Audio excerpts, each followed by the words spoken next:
Ini tahun terakhirku di SMA. Katanya masa paling indah. Tapi bagiku rasanya lebih seperti sisa-sisa waktu. Semua sibuk. Sibuk merancang masa depan. Sibuk dengan angan dan impian masing-masing. Ada yang sudah mendapatkan kampus sebagai labor pendidikannya. Ada juga yang sedang mempersiapkan diri untuk mengikuti tahapan seleksi masuk ke perguruan tinggi yang ternama. Dan aku hanya sibuk mengamati semuanya seperti kemarin siang saat istirahat di kantin. Kantin selalu menjadi pusat dari kami. Bising, ramai, aroma gorengan dan nasi keringkuan yang khas dan menggoda selera. Penuh tawa, penuh teriakan. Dan di tengah keramaian itu selalu ada dia, Dodi, yang selalu menyendiri di pojok sana. Aku tak pernah bicara dengannya. Tidak pernah tahu harus bicara apa. Dia seperti bayangan yang selalu ada, tapi tak pernah tersentuh. Rasanya aneh. Selalu ada tembok yang tak terlihat di antara kami. Dan aku merasa nyaman dengan jarak itu. Aman. Tidak perlu menghadapi ketidaknyamanan. Tidak perlu merasa berbeda dengannya.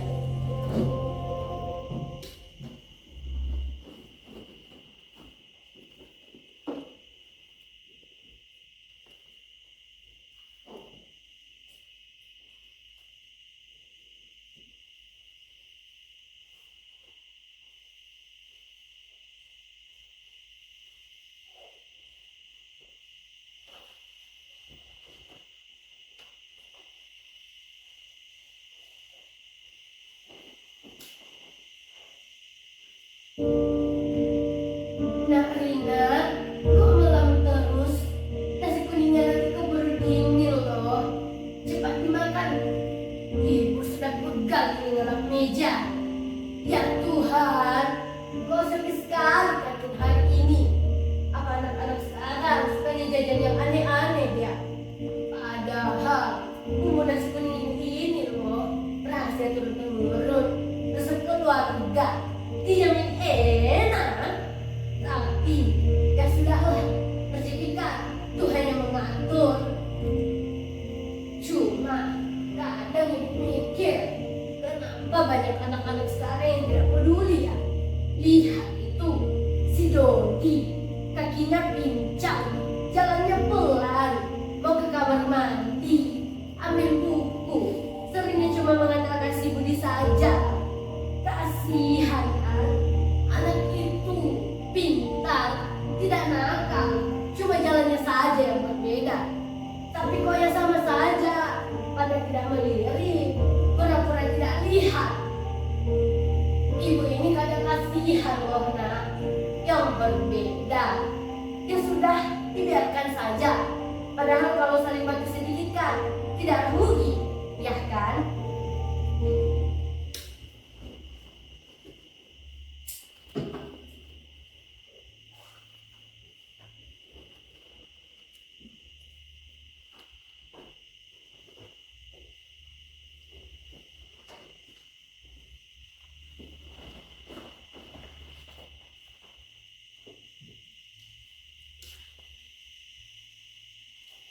Pura-pura tidak lihat, kata Bu Ani.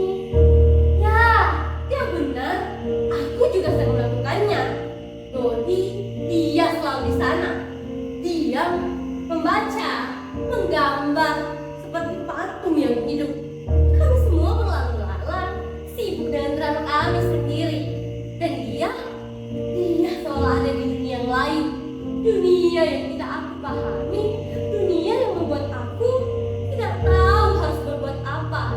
Ada rasa canggung, takut salah bicara, takut menyinggung perasaannya, takut. Ya, takut saja kalau aku tidak tahu bagaimana berinteraksi dengan perbedaan itu. Kemudian kemarin saat Bu Ani bicara itu, aku lihat Dodi. Dia sedang mencoba mengambil bukunya yang jatuh dari bangkunya.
wajahnya menunjukkan betapa sakitnya kata-kata itu. Aku melihat itu. Aku melihat bagaimana mata itu tertutup menahan perih. Tapi aku tetap diam saja setelahnya. Saat pergi bersama teman-teman, seolah tidak terjadi apa-apa.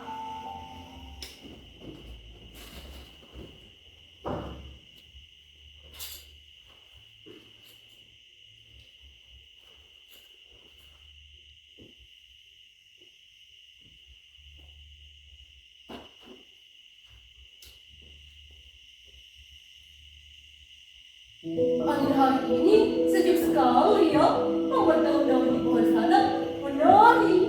Aku suka menari. Meskipun kakiku tidak bisa, tapi pikiranku bisa menari.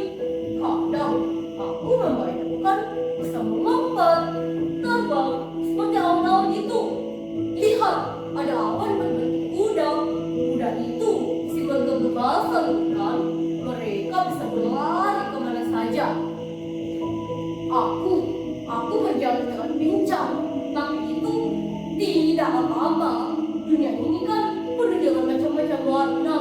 Ada warna menyala, kuning ceria, biru langit, hijau daun. Kalau semuanya sama, pasti membosankan, kan? Begitu juga manusia. Ada yang cepat, ada yang lambat, ada yang bisa bergerak, ada yang pincang sepertiku, ada yang suka keramaian, ada yang suka diam. Itu bukan kekurangan, itu hanya cara berbeda untuk merasakan dunia, cara berbeda untuk menjadi manusia. Lihat, di balik kekuranganku, aku bisa menciptakan sebuah karya, dan aku ingin menjadikan pengalamanku ini menjadi inspirasi bagi teman-teman yang mungkin saja tidak menyukai seni karena berbagai keterbatasan, sama seperti aku ini. Walaupun sering mendapat perlakuan yang tidak adil, tapi aku tidak menyerah.